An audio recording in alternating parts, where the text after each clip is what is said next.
I am so mad that Ravens team did not win the Super Bowl last year. That legitimately was one of the best teams I have seen in my life. Moving on to the Baltimore Ravens and their 2023 season. I do not say this about teams that I do not directly root for.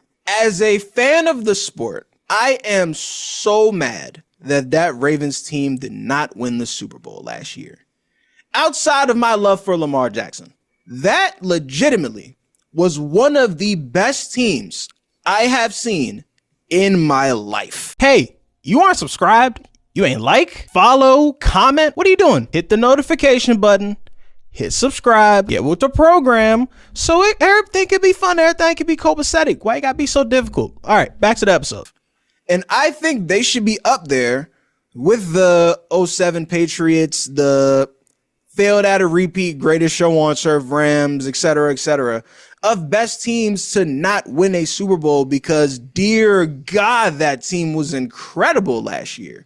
From Lamar emerging as an even better pocket passer than he already was, to that Mike McDonald-led defense who was beating the dog shit out of everybody and setting records that even the 2000 Ravens defense didn't set. For the season to end the way it did, for them to, I'm not going to drive the stake in your heart, Dave, on this one, just summarize it as abandon everything that got them there in the AFC Championship, is such a bummer as a fan of the sport. And now we can't even talk about that team in its proper context, because it's all going to come back to, but they didn't win the Super Bowl though. But it's like, no, this team was fucking awesome. We should be allowed to talk about how awesome this team was. You've hit every nail on the head. The big frustration was getting away from the identity of a team in the biggest stage, in the biggest moment. And it's an easy correlation to make. You run the ball 6 times in the AFC Championship game. What does your GM do? Go get you a running back you trust, and say to you, no, we're not doing this. We've got your workhorse. You're going to ride him. You don't have an excuse, because at the end of the day, KP, I loved Gus Edwards, one of my favorite Ravens of all time. But it was too easy to make excuses why they couldn't be the guy. Him, Dobbins, Justice. That's gone now. You went and got Derrick Henry. I think the defense, it's been, I think, a little overstated with Baltimore about the losses on the Raven defense. Oh, you're speeding on the rundown, Dave. You're speeding. We gotta slow walk this. You're speeding. I'll pump the brakes. You're speeding. We can go ahead and skip the what's more likely, because I don't think either of us think the Ravens are going to miss the playoffs, right? I don't. No. Okay. The only way I see that happen is the Ravens have one of those years where just like the injury bug gets them, and it's everybody. And most notably Lamar Jackson, who also on this rundown we'll get to shortly. There's a thing he did this offseason which made me very concerned as a fan of Lamar, but we'll get there. So the reason I had to pause you on the rundown, because the first question was the evolution of Todd Monken and his Ravens offense going into year 2. I think that one of my favorite quotes, I think he was talking to Kevin Clark in an interview, and he said the best part about year 2 is we're not experimenting anymore. We know what works, so we can just do that. We can just go for it. And I was like, if only you had that revelation in the AFC Championship last year and had the genius thought of, maybe I should just do what works. Maybe that'll help. So with the Derrick Henry addition, we'll start there. What do you expect this offense to look like now going into the season? Because it's no longer running back by committee and Lamar Jackson's going to lead this team in rushing. It's now, okay, we have the best running back of this generation, depending on how you feel about CMC. We're going to give him the ball. Whether we like it or not, he's going to have the ball in his hands. I think that's the best thing for the Ravens. You look at the Raven teams that have been real successful, been dominant. It's always been the run game. Even back to the Super Bowl year, it was Ray Rice. You go back to the first one, it was Jamal Lewis. Getting a Derrick Henry gives you the confidence that you have a guy you can give the ball to 20, 25 times, and you don't have to use Lamar Jackson with the design quarterback runs. That's been one of my issues, and that was, I think, a big part of what got Greg Roman fired, was too often the Ravens were using Lamar Jackson's running to set the run game up. And that's not a sustainable run game at the professional level. As great as Lamar Jackson is as a runner, it's not sustainable in the NFL to have a run game that is solely based off your quarterback. It has to have a back that can carry you. And now you get Derrick Henry, as you just said, no more running back by committee. He's getting it 20 times, 25 times a game. Now you allow Lamar Jackson to, hey, when he runs, it's when the play breaks down and he gets to just be elusive in the open field. You're not asking him to try to run in between the tackles as much as you have. I was going to say, the as much as you have is the key, because you can't have an offense where we're not giving Lamar Jackson some design runs. It's just a waste of the man's talent at that point. Like you got to give him the ball. You got to give him the ball eventually. and let me clarify. I'm not saying that like he doesn't run. Mm-hmm. But what my point is he was used a lot of times to set the other run game up. Okay. That's not going to happen, and that can't happen. That's not going to sustain his career, making him the focal point of the run game, and everybody else kind of follows suit. And the biggest thing, as great as Derrick Henry is, the biggest thing that will help the Ravens is when Keaton Mitchell comes back. Oh, that's a nice little change-up pitch. Now you have a dynamic 1-2 punch. Mitchell, who's not a big guy, can run in between the tackles. He has breakaway speed. Like, this is all stuff that's going to help allow you to get more creative with when you run Lamar Jackson. You can be more selective now with the quarterback power. Can I read you the most fun Derrick Henry stat that I read when he first signed with the Ravens that I saved immediately when I knew how I was going to do this? Please do. In the past 4 years, Derrick Henry on his runs faced a rate of 7+ man boxes of 88.4%. By far, number one in the NFL among running backs with more than 350 carries in that time. So 50 of them plus.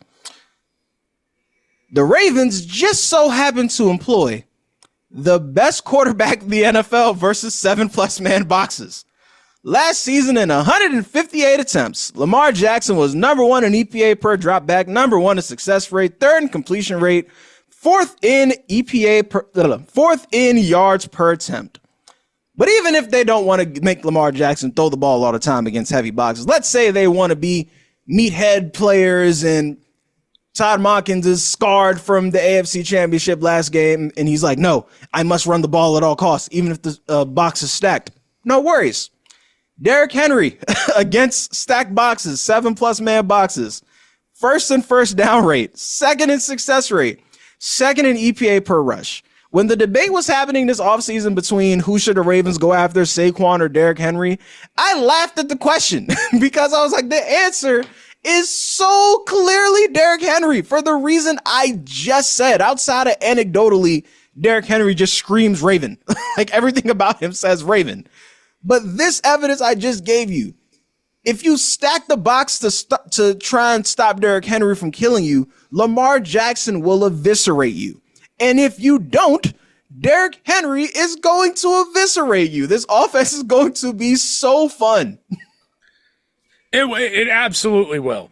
And it's the Baltimore identity. And the big thing that you mentioned, and I want to touch on that conversation about Derrick Henry, because the whole conversation when he signed was, well, what Derrick Henry are you going to get? But you just mentioned that I think is a key point. He faced a lot of stacked boxes towards the end of his time in Tennessee, and part of that was, one, the Titan offensive line between injuries and retirements and age and free agency had lost some of their punch. And two, when you don't have at least a competent passing game, I mean, KP, we both are football guys. If a team is so one-dimensional, and Titans got so one-dimensional. Very much so. You're hampered. You'll put 11 guys in a box, and you say, go ahead. Try to throw the ball. We don't think you can. It's like, and until you prove us wrong, we're going to keep stacking this box. And that's how the teams play the Titans. Now, the one question I do have about this Ravens offense, and I feel like we could have copied and pasted this question for the past, 10 years, maybe longer for the Ravens on offense. Who's wide receiver number 2 for the Ravens? It's Rashad Bateman, and I think this is as close to his breakout year as as Raven fans are going to have. I think he's right on the doorstep of being the guy in Baltimore. The biggest thing is I think he's healthier than he has been. He's got a little bit more of a rapport from what I've read at practice with Lamar Jackson than he's had in the years past. That's a big thing. I think he lost the confidence of Lamar at times last year. And the reality is you have Mark Andrews and Isaiah Likely too, and that will help Rashad Bateman's development. I think that's the more fun answer.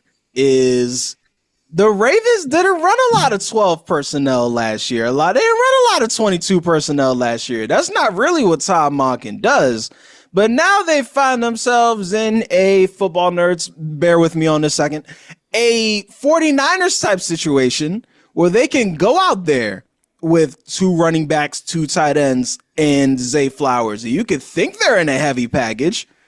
They could fuck around and have 5 wide receivers or be out there in the spread with Derrick Henry in the backfield. They now have a lot more flexibility in that personnel because I would hope that Isaiah Likely would get a lot more snaps this time around. And I'm pretty sure Mark Andrews will be ready to start the season come game 1 by next Thursday, 2 Thursdays from now, by the time the season starts, we'll be seeing Mark Andrews. That's the much more fun option if we see a lot more 22 personnel from the Ravens, a lot more 12 personnel from the Ravens, instead of we're expecting this to be the year that Rashad Bateman ends up becoming that number 2 guy. I'm struggling to see it again. I'm struggling. It's hard for me. No argument. I think that going with the 2 tight end, the 22 personnel, 12 personnel will definitely play into loading the box, which will give much more one-on-one opportunities for Mark Andrews and Isaiah Likely, and that's going to stress a lot of teams. But I think at the same time too, Rashad Bateman has to step up. There has to be it's now or never for him, and I think he realizes that. And here's a guy not to sleep on, Tylan Wallace. He's had a big preseason. He's sort of, the best way I can describe it is it's like the IKEA version of Steve Smith. I don't know how else to say it without really sounding like Nats. At least you didn't call him great value, Steve Smith. We'll take IKEA. Not name brand, but you know what? Guy makes some plays as a gamer. I had a great punt return against the Rams to win the game last year. So I think he could be quietly a number 2 option for the Ravens, but it's going to be Rashad Bateman. Last point, 2 points on the Ravens offense, because I got a contributor from someone not on mic that eventually will be on this podcast that he wanted me to mention in this show. But first, Lamar Jackson this past offseason did something very concerning. He lost 30 pounds since last season. He is currently weighing 205 pounds going into this year. Lamar Jackson, who had 2 seasons he did not finish, thought it would be a good idea to weigh less coming into this season. Dave, I'm concerned. I'm concerned. I don't know who on his team told him this was a great idea. I don't know what possessed this man to think, hey, maybe I should have less weight on me, and that'll be the answer to all my problems. I just don't get it. I don't get it at all. All right, y'all. So unfortunately, technical difficulties. We lost Dave on the Zoom call. Internet connections and technology, and you know how that goes. So got to settle for little old me closing out the podcast. Last thing we touched on was Lamar Jackson going down in weight, and knowing how Lamar Jackson has been prone to get a little injured from time to time, and his goal in going down in weight is he wants to run more this year. is a bit concerning, but not as concerning as this Mike Macdonald-less defense that we're going to have to deal with this year. And Dave wasn't as concerned as I am about the defensive losses, specifically Mike Macdonald going into this season. I'm not really rolling on that because it's not just him. They also lost second in command Denard Wilson. That Ravens defense led by Mike Macdonald last year were first in touchdowns allowed per drive, first in points allowed, and first in sacks overall. And they didn't really have, outside of Justin Madubuike, who's who of pass rusher supremes in their front seven. Losing Patrick Queen, losing Geno Stone, there is a noticeable drop-off that we might be able to expect for this defense coming into this year. And if I'm a Ravens fan, that's something that I should keep my eye on coming into this season. I'm still high on this team overall. I think this offense, assuming we get 17 games out of Lamar Jackson and Derrick Henry, is going to be something special. I expect Zay Flowers to be better in year 2. I'm excited to see what Todd Monken does with the combination of Isaiah Likely and Mark Andrews. And before we get out of here, my guy Duke Becker, who should have been a guest on this podcast way before this, but scheduling conflicts, blah, blah, blah. Unfortunately, he was not been able to. He'll be a guest at some point this season. I asked him, another Ravens fan I know, a former college roommate of mine, if the Ravens were to make the Super Bowl, if you had to pick a reason why the Ravens would not make the Super Bowl, what would it be?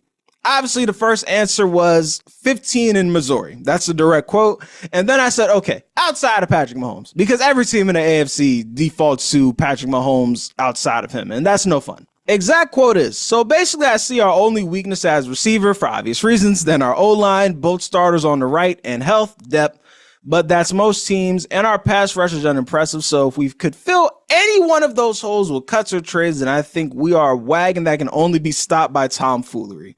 A wagon that can only be stopped by tomfoolery is a perfect description of the Ravens last season, and unfortunately it might be another tale this season, of the Ravens' worst enemy is going to be themselves. And if they could stop from beating themselves, I know I picked the Texans to go to the Super Bowl from the AFC, but I'm not going to lie, I have not felt great about that since I said it.